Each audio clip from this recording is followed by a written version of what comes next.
The following is a presentation of VBR. Welcome, and thank you for joining us in our study of God's holy word.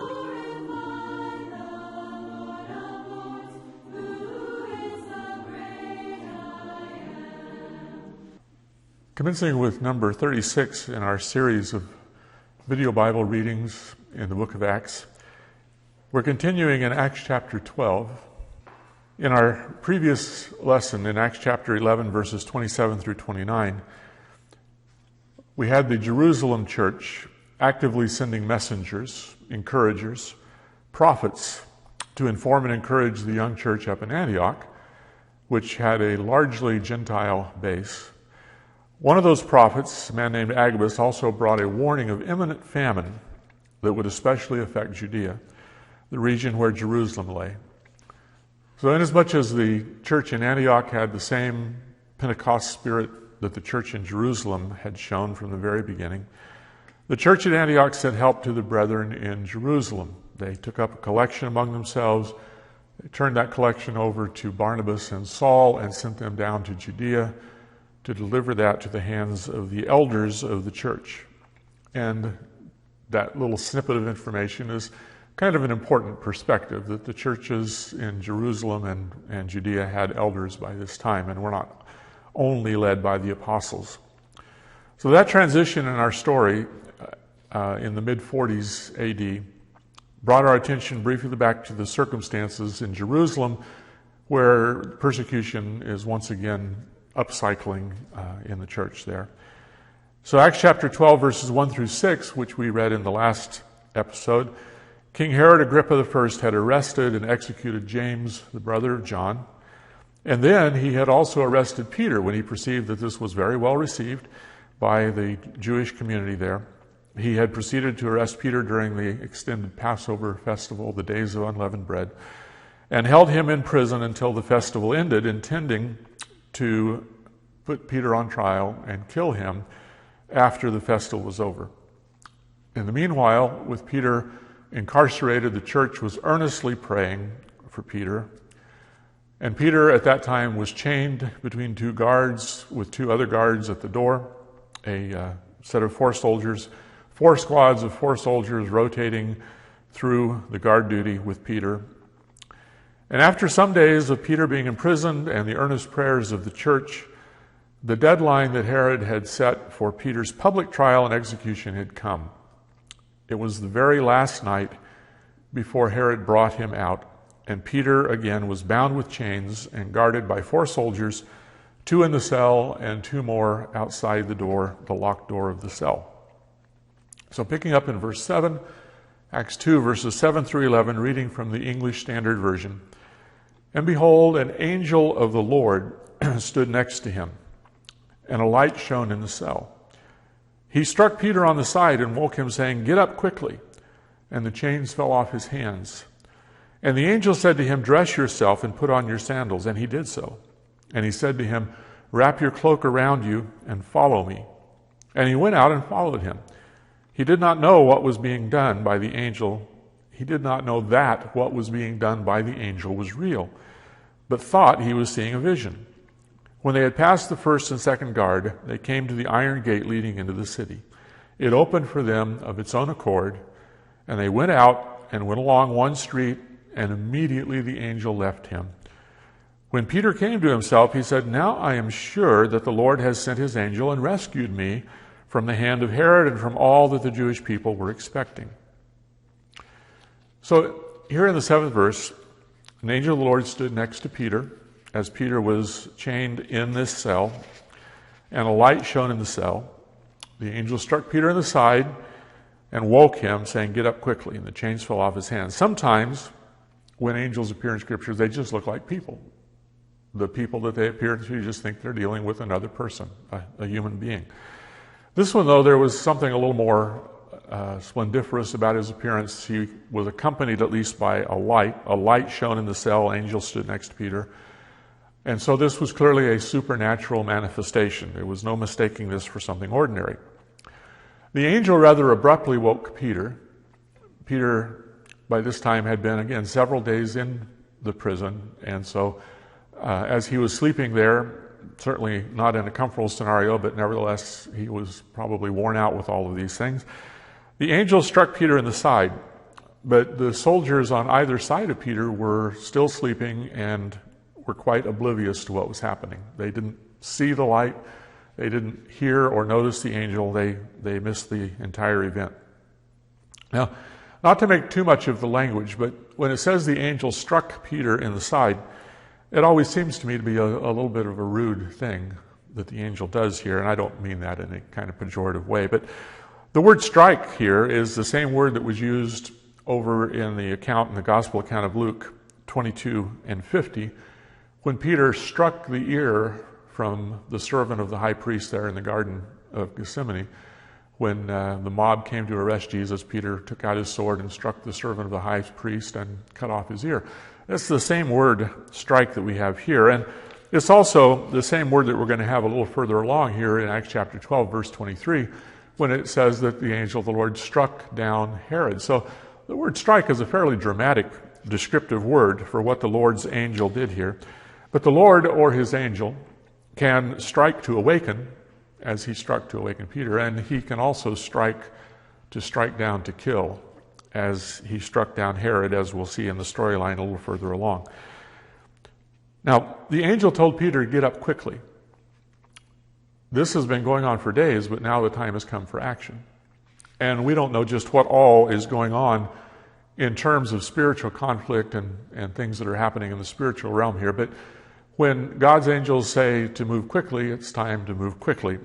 When there were two angels visiting Lot in Sodom, back in Genesis chapter 19, the angels, in the course of the night, as it began to come toward morning, urged Lot to move quickly. They said, "We can't do anything until you're out of the city. The Lord has sent us to destroy the city. And we can't do anything until you're out of the city, so you need to move quickly. You've got to go." And again, with Peter here, probably there are things unfolding, certainly Herod's plans. Things are unfolding that required prompt action. We don't know exactly what it was about the timing that it waited till the last minute, or why, when that time came, it was urgent to move in a rapid pace. But when the time of deliverance came, it was time to act. A little bit reminiscent again of what happened when the Israelites came out of Egypt. It was a long time preparing. There was this whole series of plagues that took place prior to the Exodus. And yet when it came time to go, God said, "You're going to take unleavened bread because there won't be time for real leavened bread. You won't have time to let loaves rise and all that. When the time comes, you have to move and you have to go quickly." And indeed, that's exactly what they did. They went out in haste. Peter here is being called to go out in haste because the Lord knows things that you and I don't know about how the circumstances are unfolding. So the chains fell off, and this will later be recapitulated in the account of Paul and Barnabas. This is going to be echoed again over in Acts chapter 16 when Paul and Barnabas were in jail in Philippi. And again, the Lord intervened to set them free, and doors were opened, and the chains fell off of Paul and Barnabas in that case. Remember, too, that in the scenario here with Peter being set free, that just a short while before this had not happened for James. James, the brother of John, had been a prisoner of Herod, and he had been put to death with a sword. We don't always know why God moves and acts as he does. In fact, we very often don't know why God moves and acts in the way he does. We don't see what he sees. We don't know what he knows. We don't understand the whats and the whys of the way God carries things out, the things he allows to happen, the things he causes to happen. But we can be assured it's not arbitrary. God does not do things arbitrarily. It's not capricious. God isn't playing games with us or pulling stunts or doing things that are unreasonable or irrational. They're reasonable and rational on a level that we may not perceive or understand. Moses said in Deuteronomy 29:29, "There are secret things that belong to God that we don't know. And there are revealed things that belong to us." There are things we can know and things we can't. And there are mysteries in this story of the death of James and the release of Peter and the way that it was all brought about, that we simply don't know why God chose to do it the way he did it, but we can be assured that there were good reasons for God doing it the way he did. In Acts chapter 12, verse 8, the angel said to Peter, "Dress yourself and put on your sandals," and he did so. And he said to him, "Wrap your cloak around you and follow me." Now, dress yourself. That reminds me, and I don't know, but what it would have reminded Peter as well, of the Lord's words to him on the north shore of the Sea of Galilee on the day when they went out fishing. And the Lord then had a fire on the beach, and he talked to Peter, and he said, "Do you love me more than these?" That time, in John chapter 21, verses 15 through 19, when the Lord asked Peter, "Do you love me?" On that occasion, in verses 18 and 19, the Lord said to Peter, "Truly, truly, I say to you, when you were young, you used to dress yourself and walk wherever you wanted. But when you're old, you'll stretch out your hands, and another will dress you and carry you where you do not want to go." This he said to show him the kind of death he was going to die to glorify God. And after saying this, he said to him, "Follow me." There's an echo of those words when the angel says to Peter here, "Dress yourself and follow me." The time for Peter's death has not yet come. He's still able to dress himself, but he is called to follow the Lord, and here to follow the Lord's messenger, the angel that the Lord had sent to him. As Peter's death approached, according to Jesus, another will dress you. But that time hadn't come yet, despite Herod's intention to kill Peter. And so there's a connectivity going on here between the Lord's prophetic words and the circumstances of this time. The time had not yet come when Peter would die in a way that would glorify God. But he had been foretold by Jesus that he would die in a way that would glorify God, but not yet. Acts 12:9, the angel went out and Peter followed him. He did not know that what was being done by the angel was real, but thought he was seeing a vision. And I appreciate the fact that one of the things we're being told kind of obliquely here is that when people like Peter had visionary experiences, those experiences were virtual reality. They were very real. When Peter on the rooftop had seen the vision of the something like a sheet by the four corners being let down from heaven with all the animals in it, that had been a very real experience to Peter. When he had had visionary experiences before, they had been real in terms of what he perceived. And so what he was seeing here with the chains dropping off, being struck on the side by the angel, the gates opening and so forth, he thought he was seeing a vision. He didn't know exactly what was going on here, but he thought he was seeing a vision. Didn't know what was real. In the nighttime, he'd been sleeping, and he'd been a prisoner in harsh conditions for several days, and that probably affected his perception of these things as well, to not be sure what was real and what was not, to be a little bit confused on that night. In Acts chapter 12, verse 10, when they had passed the first and second guard, they came to the iron gate leading into the city. It opened for them of its own accord. You and I are used to doors that open of their own accord with electric eyes and motors, but they didn't have any doors like that in Peter's day. This is simply a miracle that's taking place here. It opened for them of its own accord, and they went out and went along one street, and immediately the angel left him. Now the guards, again, were completely oblivious. However many guards were in the prison, the four that were specifically guarding Peter and any that were at any of the other doors and gates along the way, everyone was oblivious to the passage of Peter out of that place along with the angel of the Lord. And this door, again, opened without a touch. A little miracle, but a miracle nonetheless. This was a supernatural event. Angels are supernatural beings. They are not of this world, but they are not insubstantial. That is to say, they are capable of affecting things in this world. They are capable of physical manifestation. They are capable of moving physical things. They're capable of bringing death. They're capable of bringing storms. They're capable of doing any number of things that God has put within the purview of their abilities to interact with this world. And so this angel opened the door without a hand. The door opened of its own accord, and they went out into the street of the city. And there the angel left him. So Peter now is on his own on the street in Jerusalem, and it's still night. It has not yet come into the dawning of morning. Acts 12:11, when Peter came to himself, he said, "Now I am sure that the Lord sent his angel and rescued me from the hand of Herod and from all that the Jewish people were expecting." So by himself on the street, Peter realized the truth that he had been freed. This was not a visionary experience. He trusted his senses, but he didn't leap to conclusions about what was real and what isn't. We need to be sure of what reality is ourselves, especially in this day of video manipulation and so forth that's available in our world. But while he trusted his senses, he also knew the power of God. And so he now realized that this was a real thing, that he truly had been set free. What he had just experienced was not normal. It was not ordinary.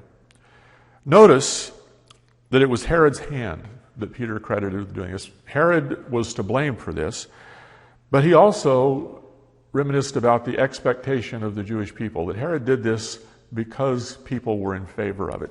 There was responsibility here. There was motivation. And in that respect, Herod was like King Saul. King Saul, who frequently changed his mind based on public perception of things. He was very, very interested in having the favor of the public, which really didn't work well for him, and ultimately did not work well for Herod here either. The desire to have the accolades of the people, to keep the Roman peace through popular acclaim and so forth, ultimately did not work out well for him.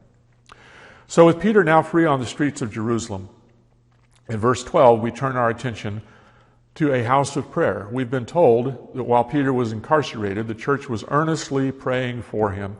And now we have a specific example of that, one place where Christians were gathered to pray. Acts chapter 12, verses 12 through 17, reading from the English Standard Version. Acts chapter 12, verses 12 through 17. When he realized this, he went to the house of Mary, the mother of John, whose other name was Mark, where many were gathered together and were praying.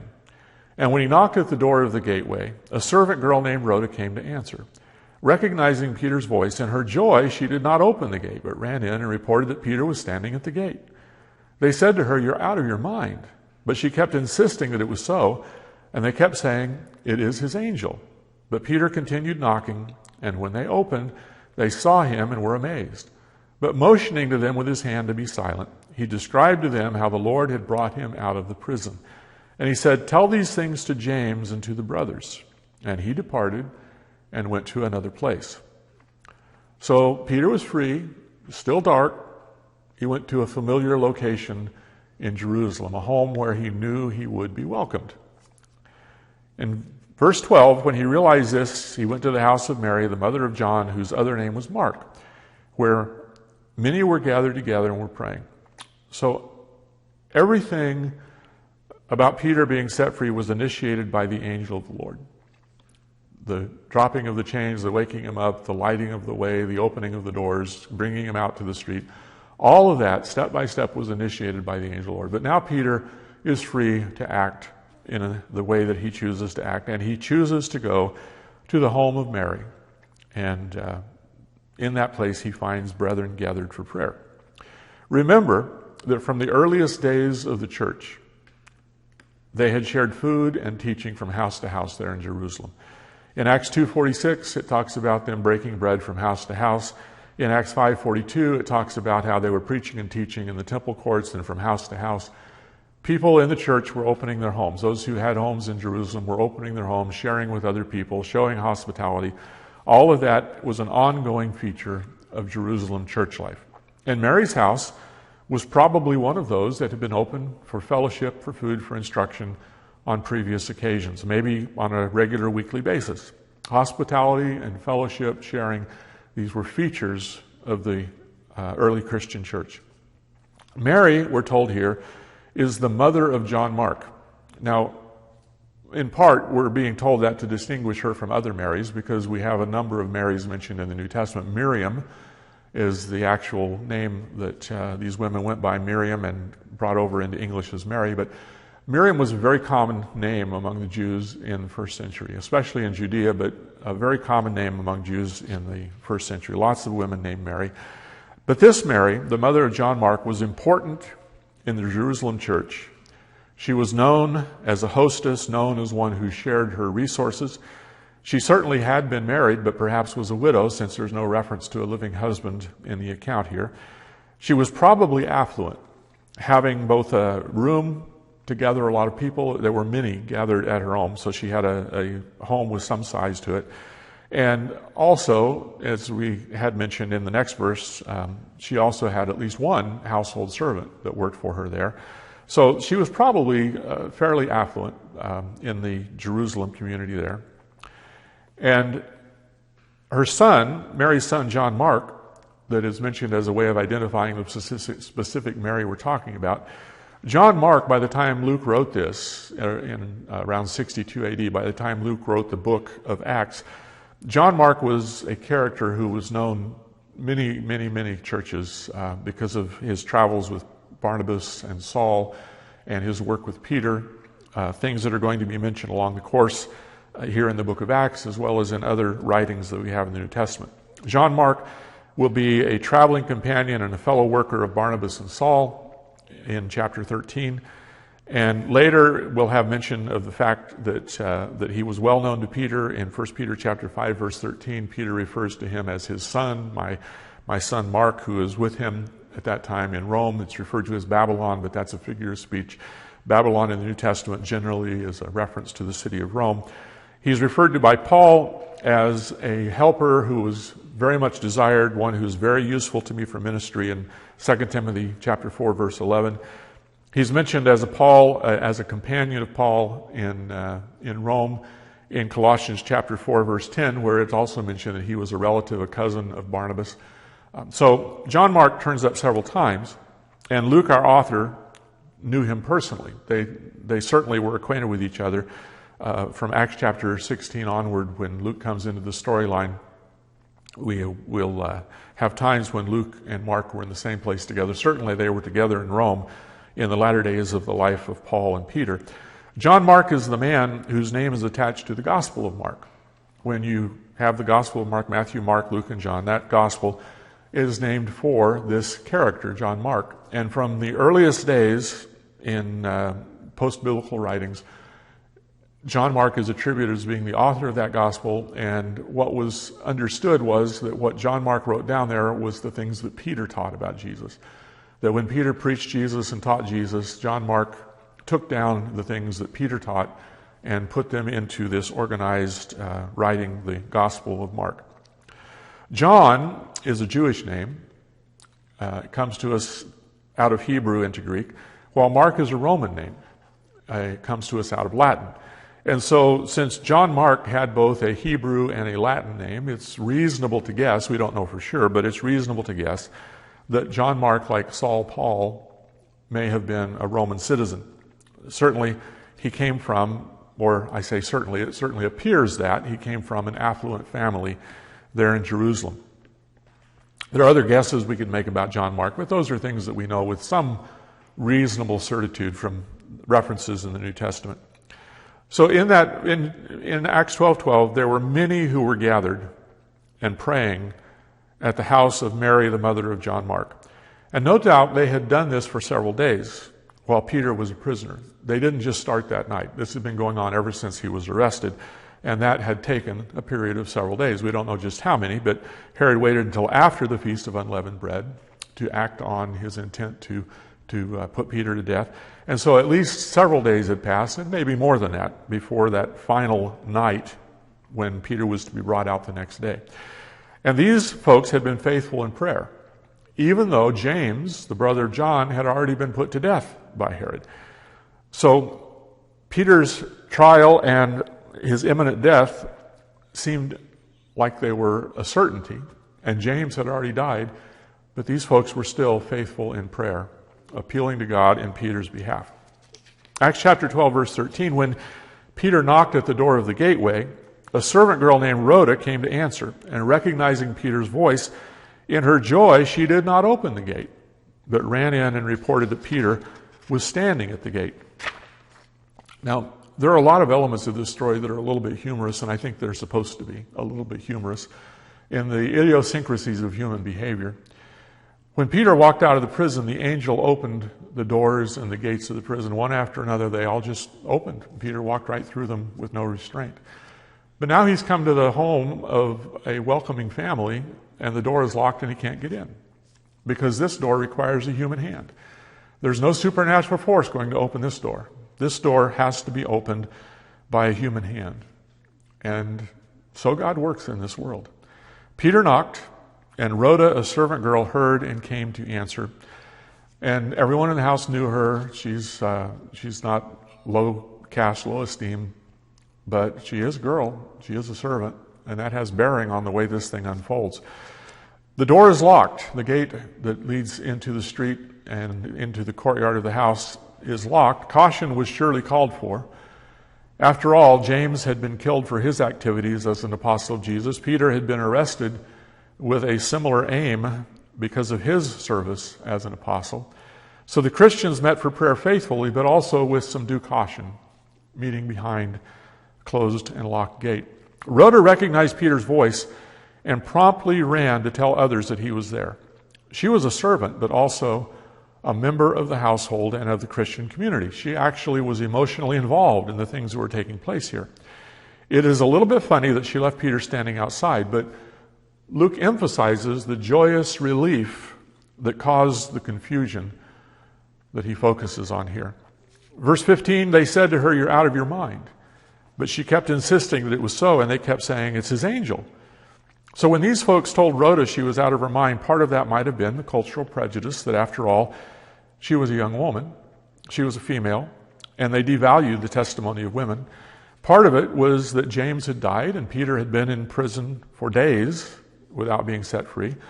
And part of it is that humans really don't expect to see the supernatural in action. We don't readily accept the supernatural.